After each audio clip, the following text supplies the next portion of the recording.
अस्सलाम वालेकुम।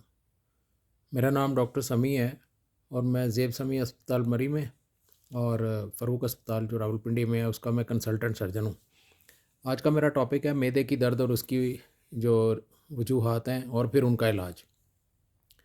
मैदे की दर्द की वजूहात में जो सबसे पहले नंबर पे मिर्च मसाले का इस्तेमाल, सिगरेट का इस्तेमाल और नस्वार, ये तीनों चीज़ें जो है ना ये पहले नंबर पे हैं। इसके अलावा होटलों के खाने और एच पाइलोरी एक जरासीम होता है वो भी मैदे में दर्द पैदा करता है और मैदे की प्रॉब्लम्स पैदा करता है। इसके अलावा पित्ते की जो दर्द है ना, पित्ता अगर ख़राब हो जाए, उसमें पथरियाँ हो जाएँ या वैसे सूज जाए, तो उसकी दर्द भी, ये जो मैदे वाली जगह है ना, ये इसको हमारे हमारी ज़ुबान में एपिगैस्ट्रियम कहते हैं। तो ये मैदे वाली जगह में पित्ते की दर्द भी अक्सर मरीज़ों को यही महसूस होती है और वो यही समझ रहे होते हैं कि उनको मैदे की दर्द है। अच्छा, अगर उम्र ज़्यादा हो जाए, 45 साल के करीब बंदा पहुंच गया और ख़ास तौर पे 50-60 साल में जाके, तो अगर मैदे की इस जगह पे दर्द हो रही है और वो भी आगे जाके मैं बताऊंगा कि वो दिल की दर्द भी हो सकती है, और दिल का जो नीचे वाला हिस्सा है, जो यहाँ करके नीचे वाला हिस्सा है, उसमें अगर हार्ट अटैक की दर्द आए तो वो मैदे में ही महसूस होती है।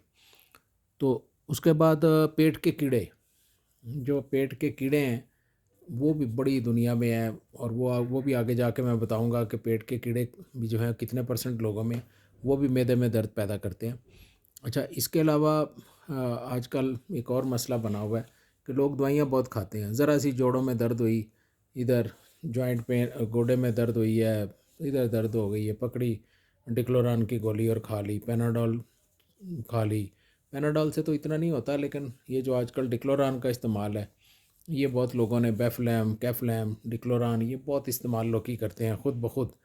जो है ना, ये लोग जो है ना इसका इस्तेमाल करी जा रहे हैं बगैर मतलब बुढ़ापे में दर्दें तो होती हैं, उनको बर्दाश्त करना चाहिए, ना कि हर वक्त गोलियां खाते रहना चाहिए। अच्छा, अब आते हैं इलाज की तरफ। इलाज में सबसे पहले मैदे की वो दर्द जो अचानक शुरू हो गई है और शदीद दर्द है, तो उसमें क्या किया जाए? उसमें सबसे पहले तो मरीज़ का खाना पीना बंद करें ना। सबसे इम्पॉर्टेंट बात यह है कि उसका खाना बंद करें। जो उसने खाया हुआ है वो ही हज़म हो जाए तो बड़ी बात है। तो उसको खाना बंद करें। और ओमेप्राज़ोल आजकल जो है ना एक कैप्सूल है, उसके साशे आते हैं, और ओमेगा रैपिड के नाम से एक अच्छी मेडिसिन आ रही है। ये और लोगों की भी आती है रैपिड के नाम पे, ओमेगा रैपिड।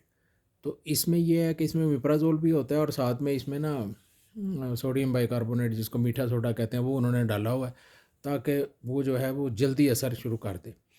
तो अगर शदीद दर्द है तो उसमें मैं रिपीट कर रहा हूँ कि ओमेगा रैपिड, ये साशे है, ये ले लें। और साथ में लेजिटा सिरप, लेजिटा सिरप, म्यूकेन सिरप भी लिया जा सकता है।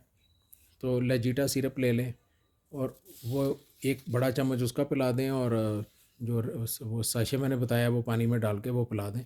तो इसके साथ काफ़ी हद तक फ़र्क पड़ जाएगा।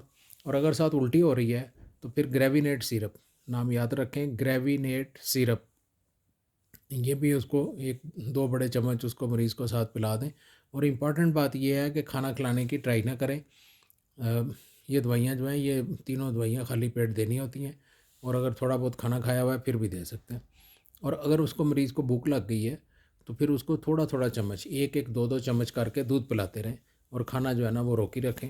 और अगले दिन सुबह अगर आराम आ जाता है, तो अगर रात को दर्द हुई सुबह और सुबह हुई है तो रात को दोबारा यही मेडिसिन दे दें 2-3 दिन, तो बेहतर हो जाएगा।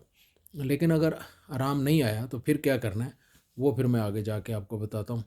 अच्छा, दर्द अगर दरमियानी है, ये तो था कि बड़ी शदीद दर्द शुरू हो गई, अगर दरमियानी दर्द है और काफ़ी दिनों से चल रही है, हर वक्त हाथ रखा हुआ है इधर, तो फिर मैदे के लिए ना ओमेप्राज़ोल कैप्सूल, 20 मिलीग्राम का ओमेप्राज़ोल कैप्सूल किसी भी अच्छी कंपनी का ले लें, और उसका सुबह शाम जो है ना वो इस्तेमाल करें 5-7 दिन। और साथ में यही जो लेजिटा सिरप मैंने बताया, इसका फिर 7-8 दिन इस्तेमाल करें, मिर्चें बंद रखें और नरम चीज़ें इस्तेमाल करें। अच्छा, ये मरी में मैं रह रहा हूँ, मरी में हमारा हॉस्पिटल है। तो यहाँ पर मैंने एक अजीब चीज़ देखी है आके, कि यहाँ पर लोग ना सब्ज़ मिर्च को बहुत अच्छा समझते हैं। यहाँ इस इलाके में इसको नीली मिर्च कहा जाता है, और जिसको मिर्च बंद करें वो नीली मिर्च शुरू कर देता है, और पूछें मिर्चें तो नहीं खाते जी, नहीं खाते, और जब तफसील से पूछें तो पता चलता है जी वो सब्ज़ मिर्च का इस्तेमाल कर रहे हैं, उसको मिर्च ही नहीं समझते। ये जो नीली मिर्च या सब्ज़ मिर्च है, ये भी बहुत ज़ालिम किस्म की होती है, बल्कि ये सुरख मिर्च से ज़्यादा ही बुरी चीज़ है। इसलिए जब मिर्चें बंद करनी है तो कोई सब्ज़ मिर्च वगैरह इस्तेमाल शुरू नहीं कर देनी। अच्छा, अब आते हैं कि अगर आपको काफ़ी दिनों से यहाँ दर्द हो रही है, आपने दवाइयाँ भी ओमेप्राज़ोल भी ले लिया है, लेजीटा सिरप भी ले लिया है, आपने परहेज़ी खाना भी खा लिया और फिर भी आपको आराम नहीं आया, तो फिर अगला स्टेप क्या है? फिर आपने खाली पेट मैदे मैदे के एरिए का, इस एरिए का अल्ट्रासाउंड करवाना है। वो राइट साइड पे जो पित्ते को रूल आउट करना है फिर आपने। तो अक्सर मरीज़ों में जिनकी उम्र 35-40 साल से ज़्यादा होती है, ख़ास तौर पे ख़वातीन में, उनमें अगर मैदे की दर्द का आराम नहीं आ रहा तो उनको अल्ट्रासाउंड करें तो उनमें पित्त ही ज़िम्मेदार निकलता है। तो अल्ट्रासाउंड का जो है पित्ते का वो कराने के लिए जब भी जाएँ तो आपने खाली पेट जाना है। अच्छा, अब एक डॉक्टरों की नस्ल है जो कि उनको हरामी डॉक्टर ही कहना चाहिए।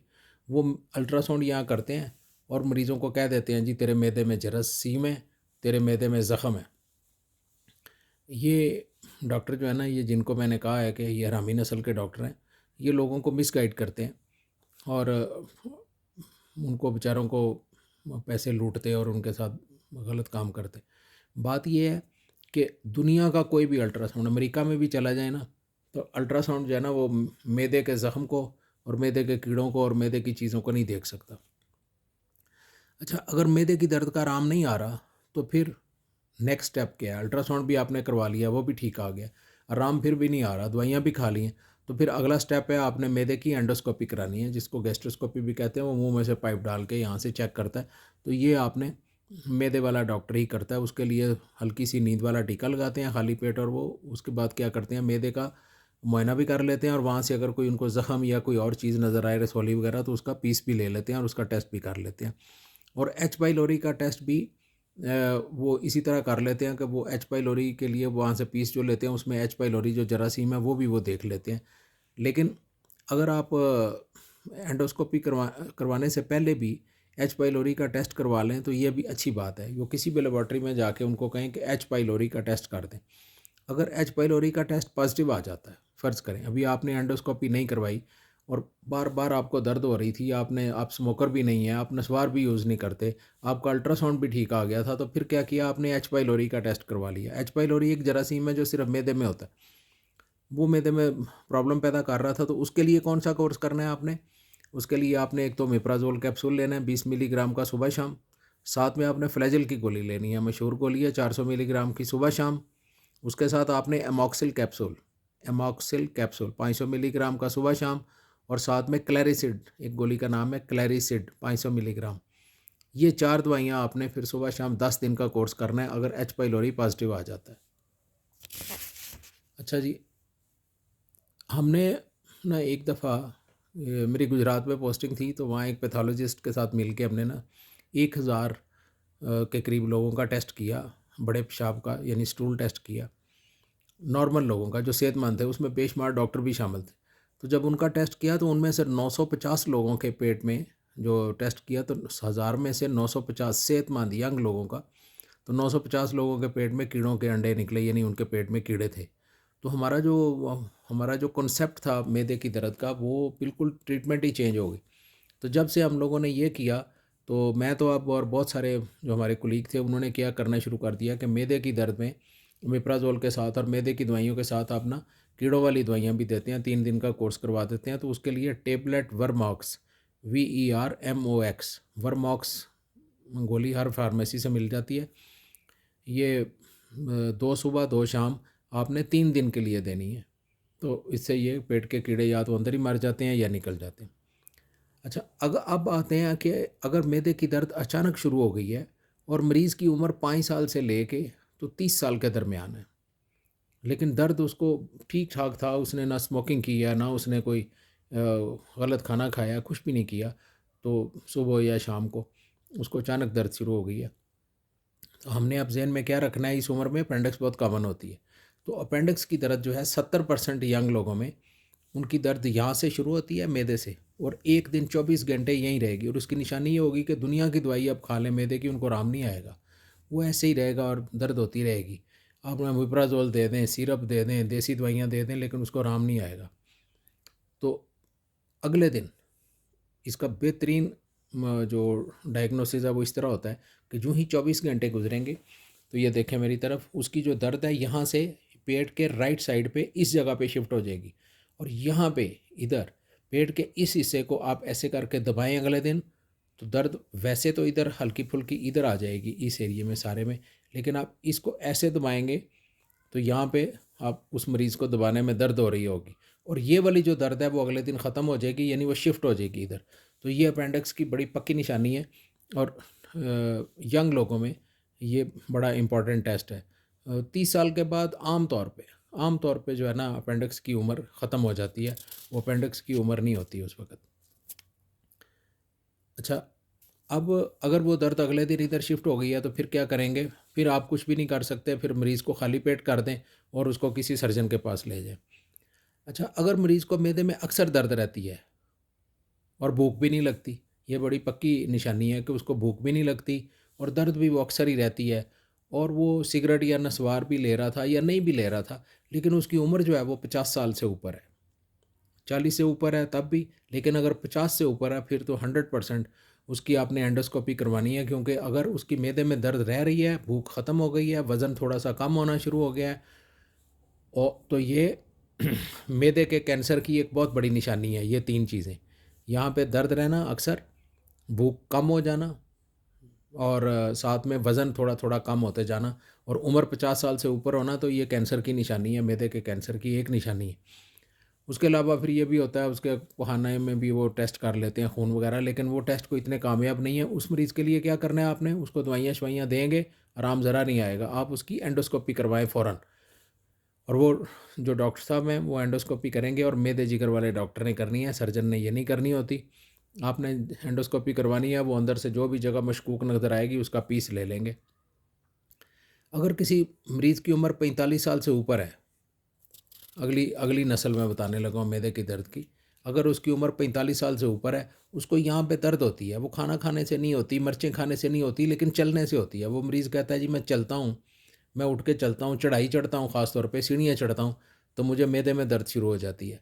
तो ये किस चीज़ की निशानी है? ख़ास तौर पे अगर वो स्मोकर है और साथ में ये वाली प्रॉब्लम बता रहा है, या नहीं भी स्मोकर है, शुगर का मरीज़ है फिर भी, या थोड़ा सा फैटी है, या उसकी हरकतें इस तरह की हैं उस मरीज़ की कि वो चलता फिरता नहीं है, एक्सरसाइज नहीं करता, और उम्र 50 साल से ऊपर है, तो ये चलने से अगर इस जगह पे दर्द होना, सीढ़ियाँ चढ़ने से दर्द होना, ये दिल के दर्द की निशानी है।